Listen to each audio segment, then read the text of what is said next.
Alright, guys. Sorry it's been a couple days. Miss B wasn't feeling really great, and my voice was definitely not reading mode. So we are on to Something Upstairs, Chapter 2.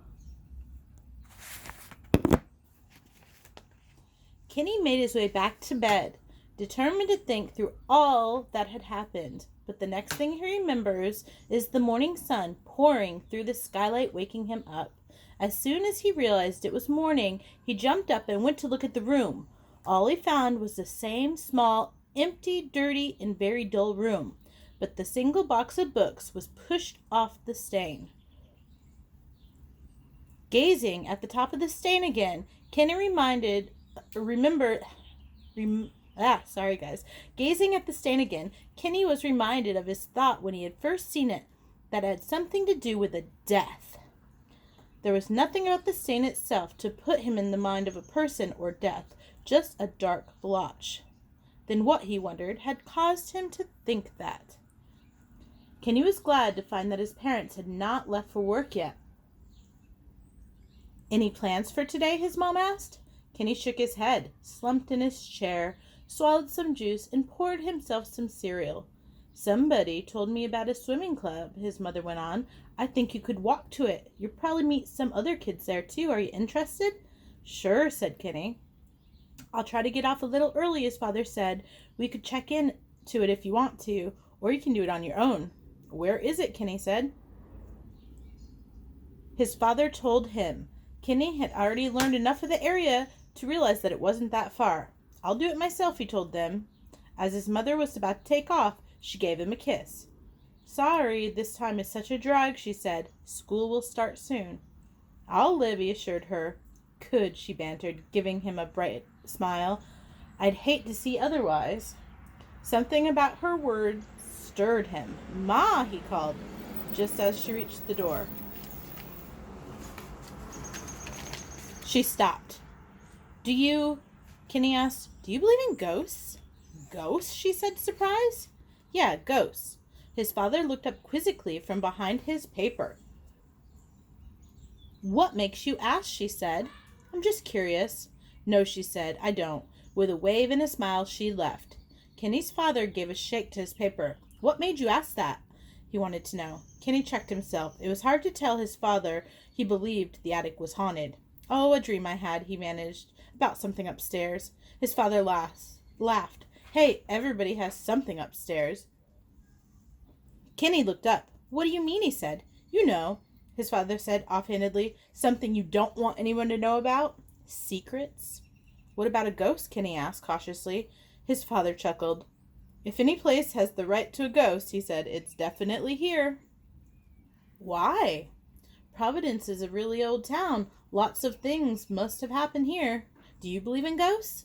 Kenny asked him. Nope, said his father, and retreated behind the paper. Dad! What? Kenny. You know that scrapbook we were given about the house? His father lowered the paper. Sure. Well, it has some of these names in it. People who lived in the house, right? How could I find out more about them?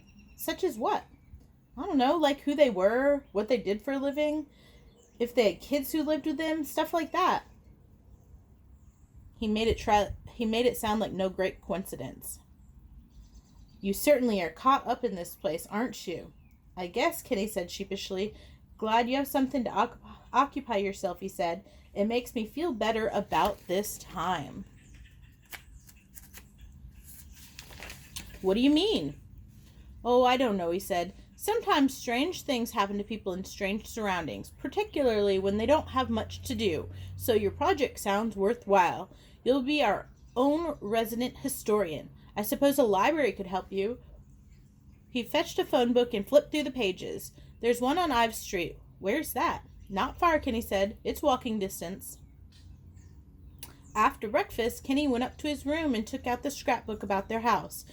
In it, he studied the names of people who had lived there on their land. The Williams family, the Sheldon family, the Stillwell family, Blaisdell, Lawton, Lake, Vicky, Butter, Myers, Salazar, Flood, Melton. This street was named Sheldon. He made a connection there. As for the rest, the names meant nothing to him. He copied out the list and set off. At the Ives Street Branch Library, Kenny quickly located a few books about Providence. For a small place, he discovered this city had an enormous history. He learned about the person who founded it, Roger Williams, how Providence people argued among themselves with Massachusetts, with Connecticut, as well as the English king about becoming a colony, how Providence joined with the island of Rhodes to arrive at the official state name, the state of Rhode Island and Providence plantations. He learned that the first big American war against the Indians ended in a massacre nearby. He read about the burning of the ship Gaspee, a prelude to the Revolutionary War. What happened in Providence during the Revolution, how the people of Rhode Island didn't approve of the Constitution because it was not democratic enough. He found chapters about famous Providence sailors and merchants, how far they sailed, how they were the first Americans to go through China, how brave they were, how they grew rich trading rum and molasses, and finally he learned how some of them, full of democratic ideas for themselves, made great sums of money bringing back people from Africa and selling them in the South, long after slave trade was illegal. But Kenny could find nothing about his neighborhood, much less his house. When he explained to the librarian what he was looking for, she said, "What you want is a historical library. That's exactly the kind of thing they specialize in. It's only 7 blocks from here, where the street's called Hope and Power meet." The historical library, one of the oldest buildings and not exactly cheerful, is a big, dark brown block of a place. Kenny had to ring the bell to get in, and he was questioned at the main desk. "I need to do some research," Kenny told the librarian. The man pushed forward a notebook and handed it to Kenny with a pen. "Just sign in there, will ya?" Kenny signed, and the man looked at the signature. "Holdorf. That sounds familiar," he murmured, and pulled a card from the drawer. "Right. Just got a message this morning. Someone up in administration is expecting you." "Me?" "Yep, 15 Sheldon Street." Kenny nodded. "Yes, you'll have to check in with administration office for permission to use the collection." "Where's that?" "Go into the hallway, turn right. You'll see some steps. Go on up. When you get to the top, turn left. It'll be the first open door on the right. Got that?" Puzzled that he should be expected, Kenny walked out into the deserted hall, made a right turn, went up the steps, and the top he had to stop and think over the directions before making a turn. Then Kenny found an open door and he walked in. The room he entered was shadowy except for a lemon-colored blade of sun slashing through the tall coffin-shaped window at the end. The walls were covered with shelves, and the shelves themselves were filled with yellow papers, boxes, and books. The air was laden with dust. In the middle of the room was an antique desk, and behind the desk was a man in black. He was a small, thin man with white hair. His fingers were narrow and long, with carefully trimmed nails. At the front of his desk was a brass nameplate. Pardon Willing Haste, historian. "Sir?" Kenny said finally. He had been standing in front of the man for a few moments without being noticed. The man looked up. His parchment-colored face, lined like a map of many roads, seemed rarely to see the light of day. His eyes were both dark and deep. His expression was grim. "May I help you?" he said softly. Kenny gave his name. "Holdorf," the man said. "Ah, yes." He drew himself up. "I believe your family has just bought and moved into 15 Sheldon Street. Is that correct?" "Yes, sir." "How come you know that?" Kenny asked. The old man was silent for a moment. Then he cocked his head slightly to one side. "House transfers are listed in the newspaper," he said. "I have a desire to keep track of the old ones. It's a way of making myself useful here at the library to new owners who often show up." Satisfied with the explanation, Kenny told Willing Haste that he wanted to find out about the people who used to live in the house. "I've got a list," he said. "Can I find out some stuff, like use the library?" "May I ask?" Willing Haste said. "See the names you brought?"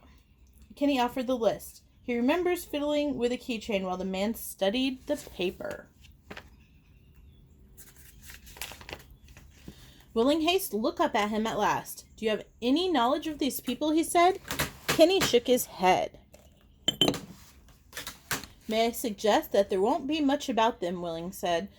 Not if this is all you have. If you allow me, I'll retain it and check through some of the old resources. Come back tomorrow and I'll tell you what I've been able to find. Is that agreeable?" Kenny said yes. "Good," said the man. He rose and came out from behind the desk. "I'm always here at your service." With a gesture, Willinghaste guided Kenny to the door. Once more, Kenny stood in his attic, looking at the room, his eyes drawn again and again to the stain on the floor. Finally, he knelt by it and he touched it. It felt cold. It was then that he had an idea. Using an old Boy Scout knife, he pried up a splinter of the wood floor around the area of the stain, carefully wrapped it in a tissue. After dumping his allowance savings into his pocket, he took the splinter around the corner to the Wicket Street, where there was a pharmacy. "Can I help you?" asked the white-coated woman behind the counter. Yeah, it's sort of weird," Kenny said, suddenly feeling awkward. "Give it a try," she said with a smile. Kenny explained who he was and where he lived, and that he and his family had just moved in. He said they were fixing the place up and wanted to paint some floors, but one floor had a stain on it. His folks, he said, needed to know what the stain was before painting. "Is there any way we can check this out?" He unrolled the tissue and handed it to the woman. The pharmacist held it up and gave it a squint. Not that unusual of a request. We can send it in for a chemical analysis, but it will cost." "How much?" "Oh, like $10.